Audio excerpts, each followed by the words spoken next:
Hey guys, so today I've brought you something a little special. This is a 2017 Ford Mustang. This one has the 2.3 liter EcoBoost, and we're just going to give you guys a nice tour and test drive of this vehicle. So here's the window sticker for the 2017 Mustang. It is basically a base model of the Mustang. This one has the Equipment Group 100A and some optional equipment. The 6-speed automatic transmission, the 315 limited slip axle, the 18-inch rims, which I really do like. They look great in that black. This one is in shadow black, the exterior, with the ebony cloth interior, and again, the 2.3 liter EcoBoost, which we'll get to when we get under the hood.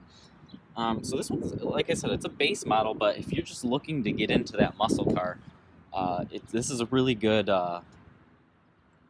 just a really good one to get into. Now the Camaro, they also come with a 2-liter 4-cylinder.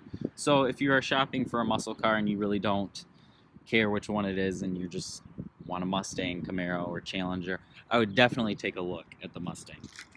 So here's the key for the vehicle. You do have lock, unlock, remote start, your trunk, and panic. So to use the remote start, just hit the lock button twice and then hit the remote start button twice.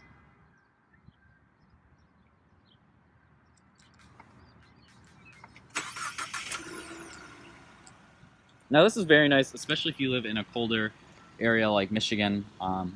Also, it gets really hot in the summer, so you want something to cool it down in the summer, especially with the all black everything. Now before we hop in, we're going to take a quick look in the trunk. You do have the button on the key fob, and there's none on the trunk. So for the trunk of the Mustang, it is actually really big. You do have plenty of storage, unless you get the convertible. Unfortunately, this one comes with a fix-a-flat kit and not a full-size spare. But if you live in a better area with less potholes, I'm sure that that will do you just well. Now, coming to the door of the vehicle, all you gotta do is keep your key in your pocket, touch the button on the door, and it unlocks. To lock the vehicle, all you do is shut the door again, press that, and it's locked. Coming to the door, you do have a softer touch plastic up here, but it's still plastic, as well as a little carpeted insert here with your leather stitching for your armrest. Some aluminum bits here and there for a little bit of class to the vehicle.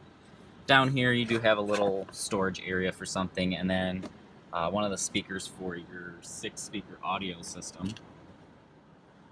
Now to start the vehicle, all you need to do is put your foot on the brake, press the engine start-stop button over here to start the vehicle. Now coming to the center display here, you do have quite a bit of information you can get out of this little screen here. That is all controlled right here by this directional pad. And it'll give you track apps, your acceleration or accelerometer, acceleration timer, braking performance, lap timer, and then you can clear your results. You have your driver assist for auto engine off. That's if you leave the vehicle with the key and you just have it running, it'll turn off after a certain amount of time. As well as your trip fuel, your gauge mode, so you can see all these fancy air-fuel ratios, your boost vacuum, cylinder head temp, inlet air temp, oil pressure, oil temp, trans oil temp, your voltage, and then back to the normal fuel economy tire pressure screens. I just leave it on fuel economy basically. This does get 30 miles per gallon highway. This one's only getting 16.5, but taking it right off of a dealership lot with only 140 miles on it, you really don't get the best fuel economy. I do really like the gauges in here.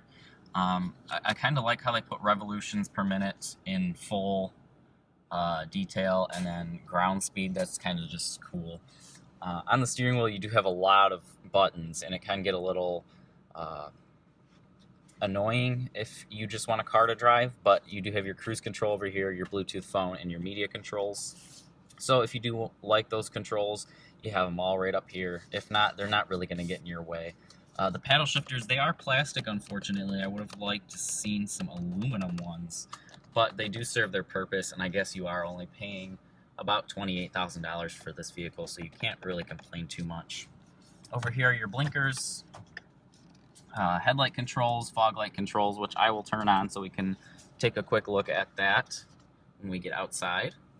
Your wiper controls, they are variable intermittent speed. Down here you do have a smaller screen. The bigger screens you can get on, I believe you can get it on this model and any model above it. But they do have a really nice clicky button feel. I like these aluminum knobs. They actually kind of add some class to the vehicle, as well as the climate control system. I'm not a big fan of you don't have dual zone in here because it is kind of a big car, and if you're not comfortable over there on the passenger side, but you can't complain too much for the price you're paying. But again, they do have these really nice aluminum buttons on here, and they don't really wiggle too much. Again, I've mentioned this before. A lot of vehicles do have a lot of play in the buttons, and this is one of the better ones from the American automakers. So down here, this is your 6-speed automatic with sport mode. It's an option on the vehicle. It's about a $1,200 charge for this. So if you want a manual, which I would recommend, especially for the EcoBoost Mustang, because you're not going to be getting too much crowd happiness from the rear, if you know what I'm saying there. Here's your steering control. So you can have, if you press the button, it'll show up on the display here, sport and comfort and normal. So if you want a little bit more sporty steering, or you're taking it on the track, which actually you could do with the EcoBoost Mustang. Over here, this is your glove box. It is pretty big. You could probably fit an iPad and the manual and stuff in here, and that's about it. Not too bad, but I wish it was a little bigger. It is dampened, but I do wish it had felt lining in it, since this is a Mustang, so it should be a little nicer. Down here are your cup holders. They fit a large Tim Hortons drink just fine. Not a lot of storage up here. I had to put my keys here because I had the Mustang key up here and it was just too much. So there's not really a lot of phone storage and all that stuff as you get in other vehicles. Again, with the storage, you have a smaller center console, but the car is a lot smaller than most cars. You do have one USB port here and one up here, so at least you and your passenger can get one. Here is your parking brake. I do like that it's not an automatic one or a button, but it's nice to have this. It's leather stitched. It's a leather stitched boot as well, and you do have hard touch plastic throughout the center of the center stack. You do have a little bit of leather stitching here, which is nice, as well as some, I want to call it carbon fiber looking trim. It is plastic, but it is really nice, and I do like the look of it, as well as the subtle hints of chrome up here on the vents. You do have your little aircraft style vents. Let me point those out of the way so they're not in the microphone. Up on the dashboard, you do have a nice leather stitched dashboard, which is nice for a base model Mustang, as well as your Mustang badging that says since 1964. That's kind of just a cool little thing. I think on the Shelby GT 500 you get the Shelby stuff on it. For your seats, you do have cloth seats with some stitching on them. It's like a gray stitching. These seats are actually really nice and really comfortable. I do believe you can get heated seats on this model. They do hold you in. They have really good side bolsterings, and I'm a small guy, so this really is actually pretty good for me because most seats I just kind of float in. The steering wheel, you do have some very subtle side bolstering on it. I'm sure if you get a higher model, you will get some bigger side bolsterings. But the steering wheel is nice. It does have a nice heavy steering, as well as your aluminum from the doors. That is on both sides too, by the way. You do have your lock and unlock switches, as well as your fully auto up and down front windows, which is nice to have. If you get the convertible model, I'm sure that's why they did that, to kind of just give you both. You do have a little storage here for some change, I'm guessing, as well as your trunk release button.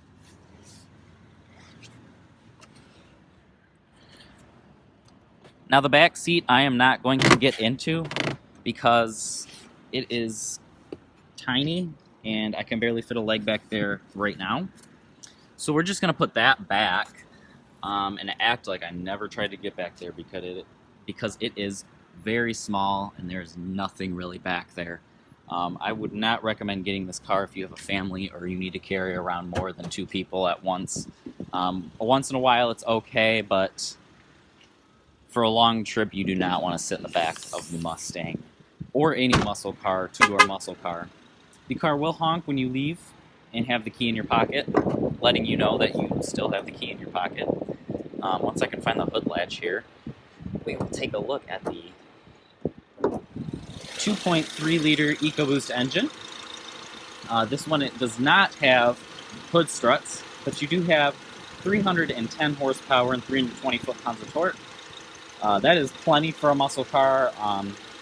You get more fun out of less because it won't be illegal as soon as you put it to the floor. But again, very powerful engine. It is feeding the rear wheels, so if you do live in a climate where it is very snowy out, you may want to think of a different vehicle. This does have HID projector headlamps as well as fog lamps. I will turn those on. I thought I did turn them on, but I guess I did not. And we'll turn on one of the blinker lights so we can see what those look like as well. So on the front you do have your just a normal bulb turn signal. I do really like the look of the Mustang, especially in the front. I'm not a big fan of the back, but you get what you pay for. So in the back you do have my favorite part of the Mustang, which is the turn signals. I love how they do that. That's just probably one of my weird obsessions with it. I love those turn signals. You do have a dual exhaust, so no little one tailpipe sticking out. And before we go on the test drive, I want to take a quick look at the tires.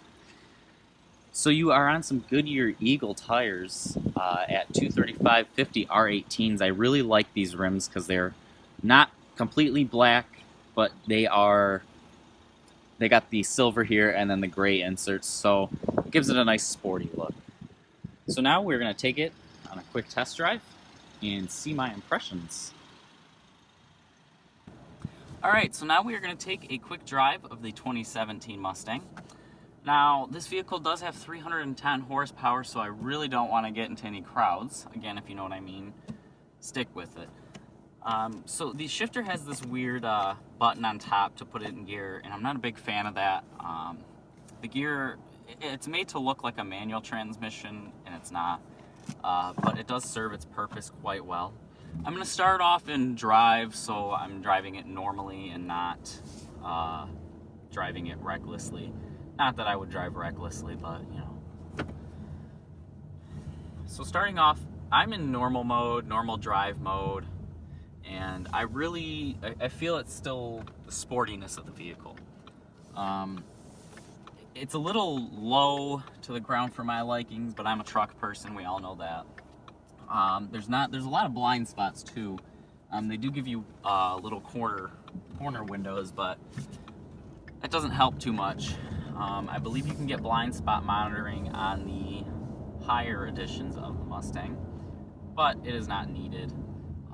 As long as you know how to drive, you can easily look out the back and still see quite a bit.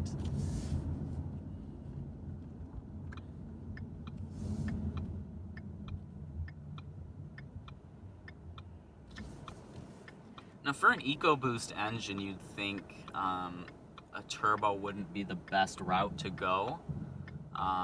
You'd think maybe a V8 or just a V6, but this engine really does have plenty of power. I wish they would implement auto start stop into the EcoBoost version of the Mustang, just so you could save a little bit more fuel and maybe have a reason to buy the EcoBoost. A lot of people think it's a muscle car, it needs to be 400 horsepower, 500 horsepower with a manual transmission.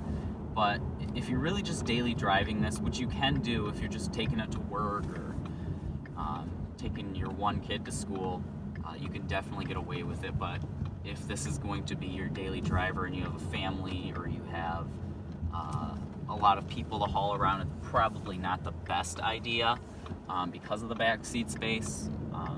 But if you're like me, you can scoot the seat up and shove somebody back there for a 20-minute ride to Applebee's or something.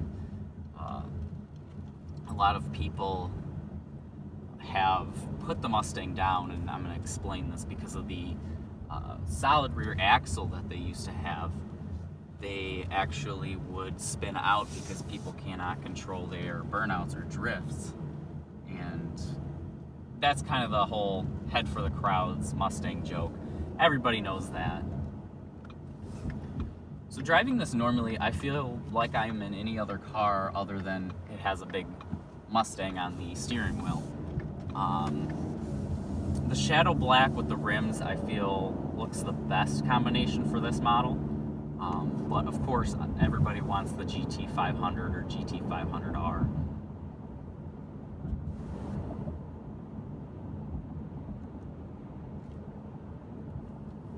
Again, just driving the Mustang normally, it's a great car. It soaks up the bumps pretty nicely for a muscle car. It drives nice. It has a good steering feel. So I'm going to put the steering into sport mode and see how much of a difference that makes. And immediately I can tell it has gotten some weight to it. It feels really artificial to me, and it doesn't feel, you know, like the old hydraulic steering would. But it does serve a little bit of purpose, having that sport feel to it. Oh, I'm getting passed by a Honda Civic. How lovely. In a Mustang.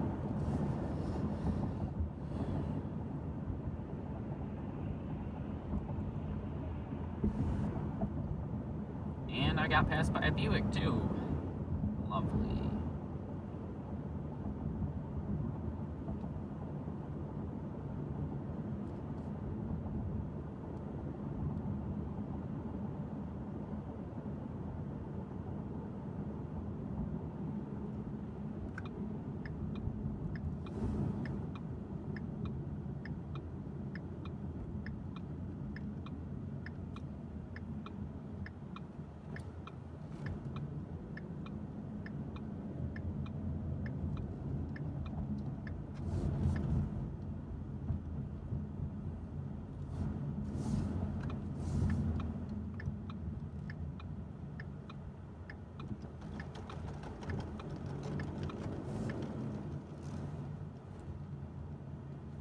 Now, driving the EcoBoost Mustang, I do miss either a V6 rumble or a V8 growl, but I'm going to put it into sport mode, and we're going to attempt to drive it a little bit more like it was made to drive. Now, I don't really recommend speeding ever, or driving recklessly, doing burnouts and hitting crowds, but you do want to have a little bit of fun with your car. I mean, you're going to spend $28,000 on it. You might as well drive it like you own it, because you do own it. I'm not going to use the paddle shifters because the automatic transmission can probably think quicker than I can.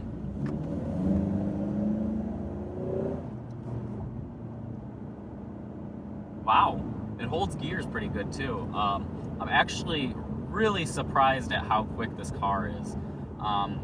Again, you would think EcoBoost Mustang slow. It's actually really quick, and I believe this is the engine from the Focus RS, so you're getting a little bit heavier of a car, a little bit more controllable, but it hooks up really nicely, and I do not feel like I would ever have to worry about hitting a crowd or anything like that. It's probably a better Mustang to buy if you're buying for a younger person, or if it's your first time in a rear-wheel drive vehicle, because you will not know how to control it in the snow, and you won't know how to control it very well if you start slipping. I drive a F-150 on a daily basis with a 5.0 from the Mustang, and so I kind of know how to control it a little bit better. But I did not get any tire slip from almost giving it its all at the stoplight, and the Ford Taurus is now caught up to me. But anyways, guys, thank you for watching. Please comment, rate, and subscribe, and I hope to get more cars. I would really love your support. It really helps me want to make videos. I want to do a lot of things with my channel. I want to bring generating a lot of new subscribers. So if anybody's looking for car reviews on Fords or even anything that we get that's used, I'd be glad to review it if I can get it.